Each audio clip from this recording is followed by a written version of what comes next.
como eu digo, né? É uma doutrina maravilhosa, não é? Não, eu só posso até, vocês podem até achar que eu sou suspeita para falar, mas, gente, é uma coisa tão grandiosa, tão maravilhosa, e mostra ali como o Washington falou muito bem.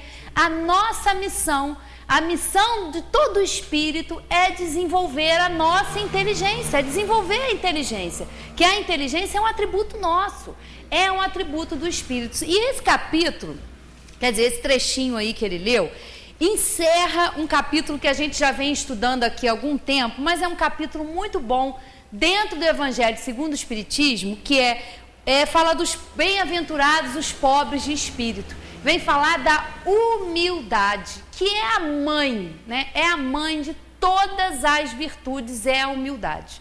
E para nós desenvolvermos a inteligência, é preciso humildade.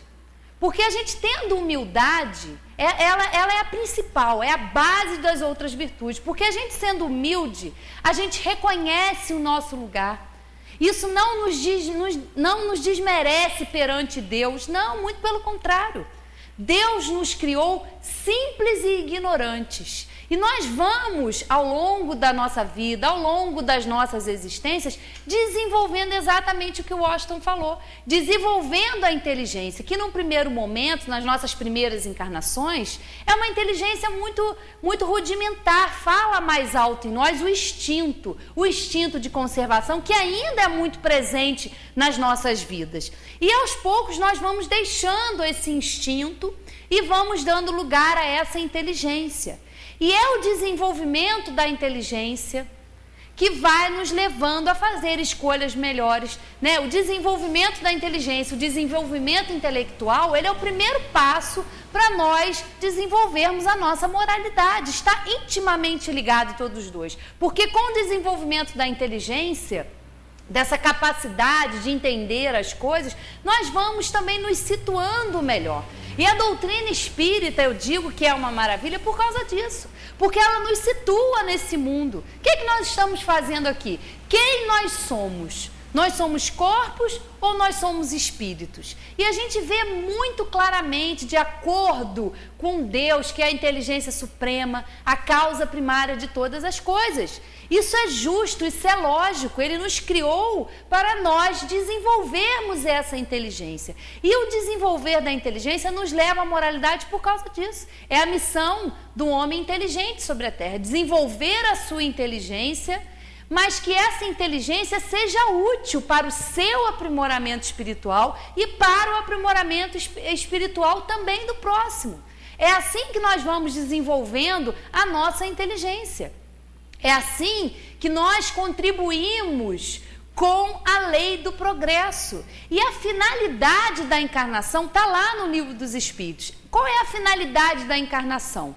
É o desenvolvimento espiritual, e com esse desenvolvimento espiritual, a gente contribui também para desenvolver todo o progresso do nosso mundo. Nós estamos aqui, se nós formos avaliar a nossa situação no século passado, há anos e anos atrás, nós éramos inteligências, claro, mas inteligências mais rudimentares. É claro que lá na época de Jesus só poderia ter nos falado sobre todas essas realidades na forma de parábolas, porque nós éramos ainda inteligência muito mais rudimentares. Nós éramos espíritos, sim, em desenvolvimento, mas tínhamos um conhecimento limitado àquela época. Então, o ensinamento que ele nos deu foi limitado.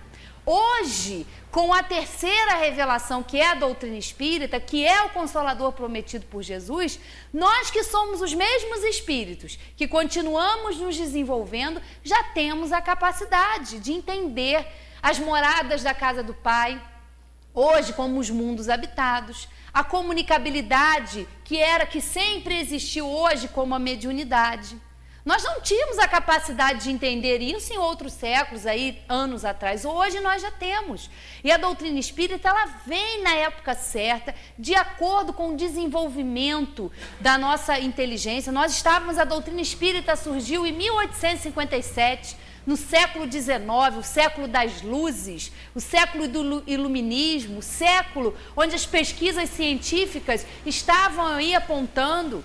onde nós tivemos Darwin com o estudo do evolucionismo. Então, olha em que época a doutrina espírita surgiu. Exatamente na época em que a humanidade acordava, em que a humanidade saía do século das trevas, da Idade Média, e entrava num século de esclarecimento, num século onde era próprio já o entendimento da fé raciocinada, dessa fé que não nos impõe nada, mas faz com que a gente reflita sobre isso. E a ciência vem a cada dia comprovando, como nós tivemos aí essa semana, como o Zé Manuel já falou aqui, a comprovação de que há muitas vidas, realmente há vida em outros planetas, não na forma como nós conhecemos, é a espécie humana, mas outras formas. Nós temos essa constituição física porque ela está de acordo com o planeta que nós estamos habitando. Quando nós formos moradores aí de outras moradas, dependendo da constituição física daquele globo, nós vamos ter corpos adequados à constituição daquele globo. E a matéria, ela existe em formas que a gente, desconhece. A gente já falou aqui, e para isso tudo, volta a humildade. Se a gente não tem humildade, a gente não consegue se enquadrar nisso tudo aí. E é preciso a humildade. Por isso que é um capítulo aqui, é um dos primeiros, aqui, uma das primeiras bem-aventuranças. Primeiro é o estudo dos bem-aventurados os aflitos, e depois nós entramos aqui, nos bem-aventurados os pobres de espírito. Quando Jesus falava pobres de espírito, ele estava se referindo aos humildes. E é necessário nós termos essa humildade, nós reconhecermos quem nós somos, reconhecer que nós fomos criados por uma inteligência suprema, que é infinitamente bondosa, misericordiosa. Nada do que acontece nas nossas existências é ao acaso. Tudo tem a sua razão de ser. Nenhum sofrimento, nenhuma dor, nenhum momento difícil pelo qual nós estamos passando é por acaso. Está lá nos bem-aventurados. São causas anteriores que a reencarnação explica muito bem, de acordo com esse amor de Deus por nós, por esses espíritos que estão desenvolvendo essa inteligência. Então, isso está tudo de acordo, tudo se encaixa. E a gente tem que ter a humildade, reconhecer quem nós somos. Ou não, se não são causas atuais, são causas, se não são causas anteriores, são causas atuais. Mas isso faz parte do nosso aprendizado. Nós somos espíritos com a tendência, o nosso destino final é a perfeição. Nós vamos chegar lá, mas para nós chegarmos lá é preciso desenvolver essa inteligência, continuar esse trabalho no plano espiritual. Nós, quando desencarnamos, não vamos ficar num ócio terrível ou numa prostração. Não, o nosso espírito está submetido à lei do trabalho. É o desenvolvimento da nossa inteligência, é o desenvolvimento da nossa moralidade. Hoje, nós estamos habitantes de um planeta de provas e expiações. Nós já tivemos em outras moradas mais inferiores à Terra. Estamos nos desenvolvendo e vamos, na medida do nosso desenvolvimento espiritual, habitar outros planetas. E olha que coisa perfeita. Olha como é que as coisas se encaixam. Isso está de acordo com o amor de Deus por nós. Ele nos dá todas as oportunidades que são necessárias. Basta que nós tenhamos olhos de ver e ouvidos para ouvir, que nós sejamos esclarecidos. E esse entendimento de quem nós somos, o que nós estamos fazendo aqui, ele se faz muito necessário, muito. É esse conhecimento, é esse o objetivo da doutrina espírita. Trazer aos homens esses esclarecimentos. Que nós não somos daqui, nós estamos com uma tarefa, com uma missão que é de aprimorar o nosso entendimento, aprimorar o nosso livre-arbítrio. É assim que a gente vai fazendo escolhas melhores, Nós erramos muito enquanto nós somos ignorantes. Ignorantes no sentido, como disse o Washington, de ignorar as leis de Deus. Mas o nosso desenvolvimento faz com que a gente entenda melhor essas leis e consiga colocar em prática. Porque não adianta nada a gente ter inteligência, desenvolver essa inteligência através do nosso trabalho, só em nosso benefício. Aí nós estamos dando vazão ao egoísmo, isso não vale de nada. O nosso trabalho, a nossa atividade intelectual, ela tem que ser útil a nós e ao nosso semelhante. E a gente vê, como ele disse, no campo da medicina, Em todas as áreas da saúde, é o desenvolvimento ali da inteligência, são as necessidades do homem que vão gerando o estudo, vão gerando a pesquisa. Esse é o papel da ciência. A ciência tem o papel de revelar as leis de Deus. Por isso que religião e ciência não são separadas, não. Não há separação entre elas. A religião trabalha o aspecto moral, trabalha esse entendimento, trabalha a fé, trabalha a confiança. E a ciência, no seu campo, ela trabalha com as pesquisas para descobrir as leis de Deus. Não foi através do microscópio que com o microscópio surgiram as bactérias. Com o telescópio que surgiu, não. Somos nós que vamos desenvolvendo essa inteligência e vamos descobrindo as leis de Deus. É claro que nós, na nossa inferioridade ainda, não temos a capacidade de abarcar o todo.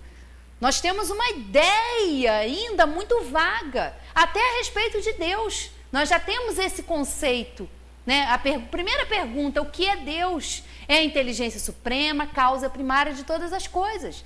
Temos o estudo lá dos seus atributos, mas isso aí é um pouquíssimo do que a gente pode entender de Deus. Deus está muito, muito acima.